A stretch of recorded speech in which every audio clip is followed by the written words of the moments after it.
жемқорлыққа қарсы іс-әрекеттер әр салада жүзеге асырылуда. Әсіресе халық парақорлығы дертімен жиі бетпе-бет келеді. Сондықтан ортада пара берумен және пара алуды жолын кесуден қоғам болып белсенділік танытуымыз қажет.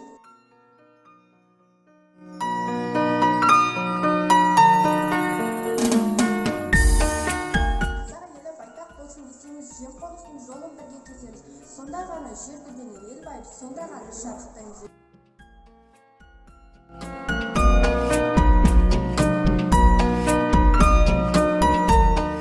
Ұлы Абай атамыз ұрпақтарға асыл мұра ретінде арсыздықта келетін байлықты емес, тәрбие, білім, имандылықты қалдыр деген екен. Сыбайлас жемқорлық адамзат табиғатының бұзылуына, адамгершіліктің тапталуына, адамдардың бөлуіне әкеліп соғады.